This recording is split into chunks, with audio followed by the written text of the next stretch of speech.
Kalian pernah ngerasa ragu gak sih buat beli Samsung yang katanya kualitas hardware-nya tuh menurun dibandingkan yang dulu? Jangan buru-buru beli ya, karena ada hal yang harus kalian ketahui sebelum membeli HP Samsung. Oke, di sini tadi langsung aja kita bahas.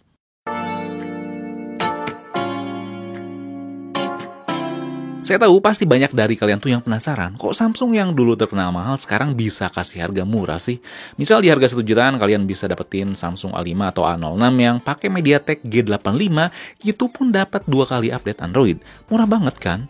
Bahkan yang saya pegang ini, Samsung Galaxy M15 5G, saya beli di TikTok dapat 2,1 jutaan, dapat MediaTek Dimensity 6100 Plus, AMOLED, dan 4 kali update Android. Spek oke, harga bersahabat, tapi kok bisa murah sih? Bukan karena nggak ada casannya ya, karena ya casan Samsung 25 watt cuma 100 ribuan aja, murah. Ini dia alasannya. Pertama, Samsung sadar persaingan dari brand Cina seperti Xiaomi, Oppo, Vivo, bahkan Realme itu makin ketat, belum lagi ditambah HP-HP keluarga Transsion Holdings. Mereka semua tuh nyajiin spek tinggi dengan harga yang makin terjangkau, jadi Samsung tuh harus putar otak. Ada hal yang perlu kalian perhatikan, untuk bisa menawarkan harga yang lebih murah, Samsung tuh harus menurunkan kualitas hardware-nya.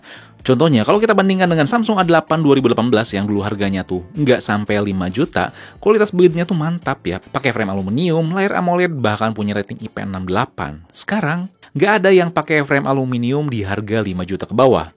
Ada A55 itu pun 5 juta ke atas, dan itu pun ya cuman satu doang yang si mid-range-nya. Bahkan dulu ya Samsung J3 Pro tahun 2017 itu tuh yang harganya hampir 2 juta pakai back cover aluminium, bukan plastik. Jadi gak cuman di harga 5 juta atau mepet ke 5 juta doang, di bawahnya pun kualitas fisiknya tuh mantep. Sekarang kalian bisa lihat ya di seri M15 5G ini, build quality-nya tuh serba plastik, dan nggak ada Corning Gorilla Glass ya, atau perlindungan ekstra lainnya. Lucunya, justru sekarang brand Cina mulai meningkatkan kualitas fisik HP mereka. Beberapa bahkan ada yang punya standar militer atau minimal Gorilla Glass lah. Atau juga tahan cipratan air. Jadi Samsung dan brand Cina tuh seolah-olah tukeran tempat sekarang. Tapi ingat, Samsung nggak sepenuhnya mengorbankan kualitas ya.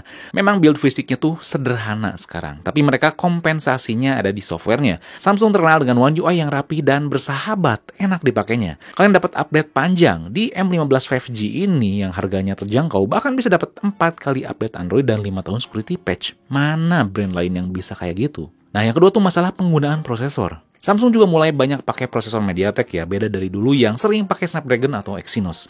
MediaTek tuh sekarang bukan lagi chipset kaleng-kaleng, tapi dengan harga yang terjangkau, performanya tuh tetap mantap buat main game, sosial media, dan multitasking. Dan ini tuh bikin harga Samsung lebih bersahabat.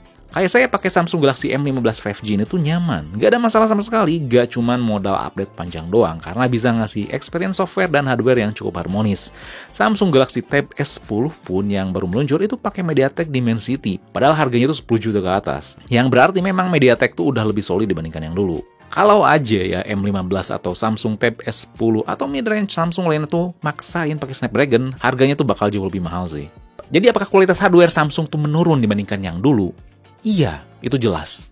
Tapi dengan pemakaian yang wajar tetap bakal awet dan nyaman kalau dipakainya. Ditambah dengan software yang solid, update yang panjang, jadi bikin enak gitu, nyaman pakai si Samsung ini. Karena jangan salah ya, software tuh cukup krusial. Jangan sepelekan software, karena nggak dikit yang softwarenya abal-abal atau nggak bagus tuh malah jadi jelek ke si HP-nya. Saya juga dulu kan sempat ya review Samsung A30 sama A52 dijual ke teman saya, dan saya kontrol dan tanya pun masih aman aja, masih sehat ya kedua HP itu. Kalau memang khawatir ya akan masalah fisiknya, kalian bisa tambahin casing atau tempered glass, biar lebih aman. Oke, jadi itu aja ya video kali ini. Kalau menurut kalian nih, gimana strategi Samsung sekarang gitu? Apakah worth it buat dibeli? Atau kalian malah lebih suka dulu yang harganya tuh lebih tinggi, tapi speknya tuh kurang ngigit? Oke, tulis komen di bawah.